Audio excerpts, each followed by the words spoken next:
All right, hello everyone, and welcome to News and Notes. Yes, I was going to do this on Facebook Live, but schedule got changed around, so that wasn't a possibility. So, plan B, YouTube, and we'll post on Facebook uh, when it's time. All right, probably around noonish, thereabouts. All right, so let's go over what's going on behind the scenes in the league. We're not talking about any games right now, so we got a few days before we do that. A couple days anyway. All right, so name the team contests. We ended up with three of them. Now, Topeka's is done. All right, they have their five, and they wanted you to vote on which of the five that you were going to go with. I have a feeling it's going to end up being Scarecrows, which I'm a little disappointed with, but it is what it is. I can think of worse names. So Topeka's is going to be announced in a couple weeks, and that will be the name. All right, Mississippi made their announcement this morning, and the announcement was we're having a name the team contest. Apparently, they're looking to change the branding. However, from what I'm seeing from early, if you want to call it polling, from Mississippi fans, most of them are choosing the Sea Wolves. So I don't know. Um, I'm not sure if this is because they feel like they have to change their branding or they just want to disassociate from a lot of the craziness that's taken place over the last 3 years and go with something fresh.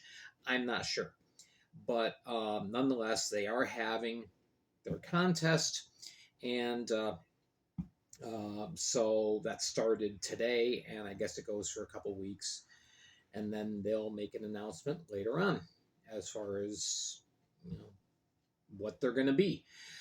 All right, so with Florence slash PD. It's probably going to end up being PD something. As a matter of fact, let me rephrase that. It's going to be named PD.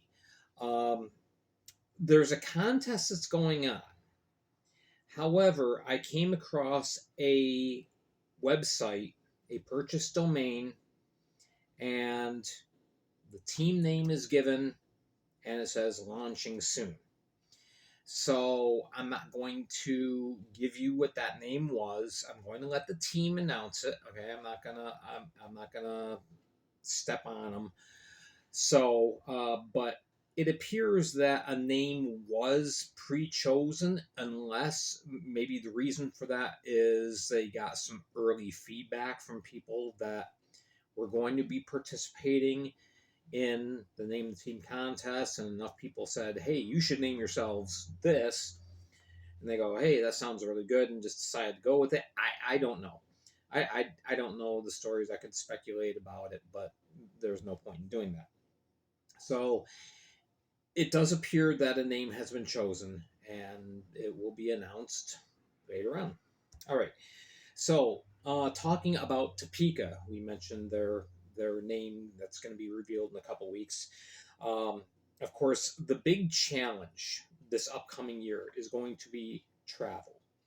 Um, Topeka is obviously out there with the demise of the Dashers and apparently the at least delay for a year or whatever with Indiana.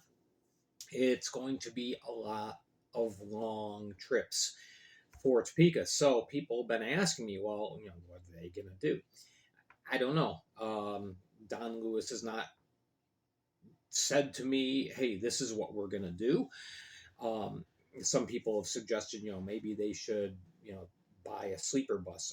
To buy a sleeper bus is outrageously expensive. First of all, now I hear about costs of commercial vehicles all the time because I am a CDL driver, not a bus, but buses just in general are outrageously expensive, and that's why teams often buy used buses because the cost is just astronomical. For a sleeper bus, it is ridiculously expensive. So I don't think Topeka is going to be saying, "Yeah, we're going to buy a bus," but they might charter one, or maybe they can find a deal on a used one. I don't know. But yeah, something like that is probably going to be more of a necessity than a luxury for Topeka. I mean, the closest trip is Monroe, and that is 11 hours. That's a lot of time on the road. And I mean, we all know how difficult it is for players uh, to just get off a bus and put on their gear and play a game. I mean, it's very difficult because you've been sitting for so long. Um, 11 hours. Ooh, yeah, it's gonna be tough.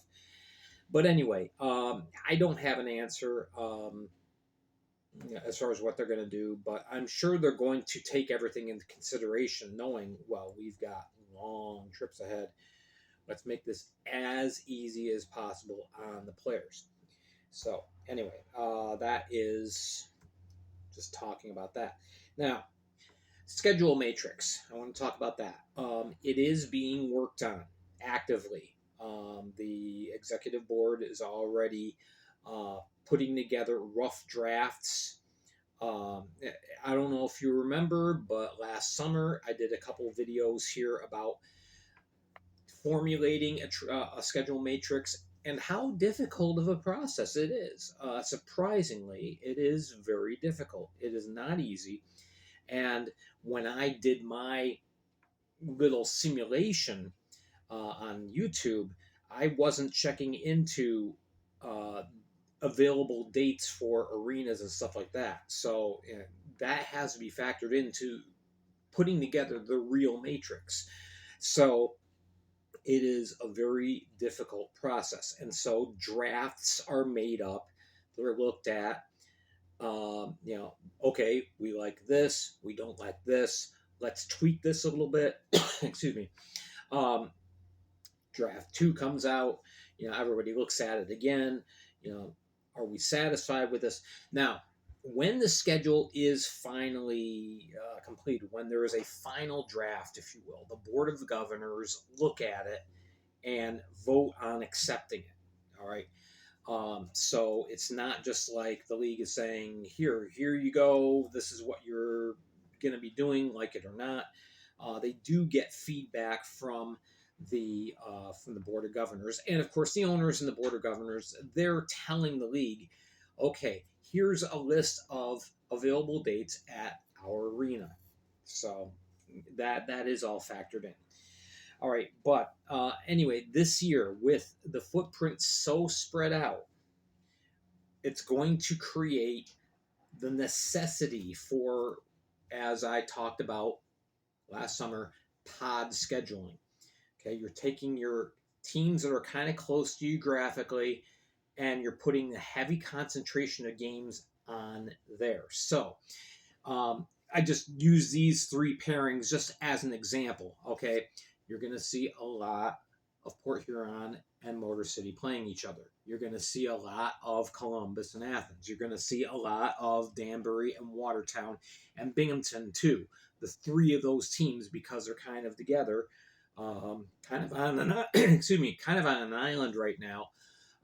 Those teams will play each other frequently. Okay, so if you are a Port Huron fan and you're hoping that you're going to be able to see every team, it's not going to happen. Are you going to be facing Athens? Maybe, maybe not. Maybe it's only one or two games. Um, if you're Athens, okay, you're not looking at a long trip to Danbury unless it's just one weekend, two games, and like that's it. All right. Topeka is not going to be playing Danbury. I can tell you that. Because it just isn't feasible with travel expenses. And Again, bus travel. Unfortunately, this league has to do things by bus. So you're going to see 7 or 8 different teams, maybe, depending on who you are. You're only going to see 7 or 8 teams. You're not going to see all 13 opponents, and nobody is. That's just not going to happen. So the league really wants to help control costs, and obviously, this last year we had so many problems with buses, and the league recognizes the more you're on the road, the more chances there are you're going to break down. So let's kind of do our best to try and minimize that. You can't eliminate it, obviously, but you can control it. So um, the schedule is going to be more like what it was 2 seasons ago. Um, will Mississippi and Baton Rouge play each other 21 times?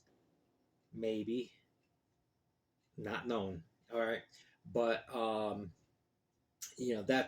that's we could see something like that. So just be prepared for that.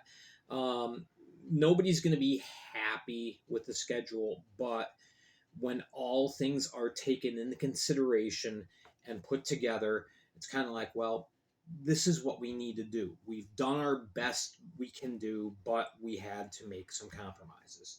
So I'm just saying, be prepared for that. Yes, Binghamton, you're going to be seeing a lot of the hat tricks and the Wolves. It just is. Um, yeah, at Monroe, you're going to be seeing a ton of Topeka and a ton of, um, yeah, Baton Rouge, maybe quite a good amount against Mississippi, too. So, again, it just is what it is. All right. 2 more teams now that they're out of the playoffs, meaning Port Huron and Columbus, they will be putting together their protected lists this week. It'll be done by the end of the week. Obviously, the last 2 teams that will be putting together protected lists are Carolina and Binghamton, since they're playing in the finals. The protected lists are there, so that when the expansion draft comes, and yes, there's an expansion draft coming, but it's not as bad as this last year. Teams can make sure that their core group of guys that they want to keep are going to be able to be there. So now, a lot of people have said, well, last year we didn't see many announcements. Like, we didn't hear about who our team protected. Yeah, and I wish that teams would uh, come out with, whether it's on Facebook or whatever, saying, "Here's our list of protected players." All right, a few teams will elect to do that. They'll put out a post saying these are protected players. Other teams will not do so. You don't need to. It's not a requirement. The teams are all listed in an internal website used by the Fed, by the people that are actually part of the team and part of operations. They will see, okay, this team has this person's protected, this person is not. We could pick them. Now the picks are going to be as follows. Okay, Topeka is going to have 12 picks. New team, expansion team. PD, they are, relatively speaking, a transplanted version of HC Venom. All right, so they're going to get 2 picks. The non-playoff teams this last year are going to get 2 picks. Obviously, that does not include the Dashers, because we'll talk about that in a second. But yes, Monroe, PD, and Mississippi, they will get 2 picks each. So that means 18 players are going to be selected. So that's not too bad. No team will lose more than 2 players. It'll be rotated. So all teams are going to lose definitely 1 player, maybe 2, and that will be it. So it's not too bad. It could be worse. All right. Now, after the expansion draft, there will be a dispersal draft for the Dashers. I got confirmation on this. All right, from the league. A date has not been determined, but everyone who is currently listed on the Dashers roster will be up for a dispersal draft. Now, how that's going to work is it's going to start from the worst team record wise to up to the best. So just running through the order, Mississippi is going to get first pick, then PD, then Motor City, Monroe, Watertown, Baton Rouge, Blue Ridge, Port Huron, Columbus, Danbury, Athens, Carolina, Binghamton. All right, they're going to get the picks in that order until until the roster is depleted. So everybody's going to get one player, and you're going to have about 7 or 8 teams that get a second, and that will be the lower teams again, Mississippi, PD, whatnot. All right, so that will be happening again. We're waiting on a date, but yes, it is coming. Unfortunately, but so this is one of the last times that you'll see this little logo here on the board. I'm later this summer. I will be doing a video about what happened.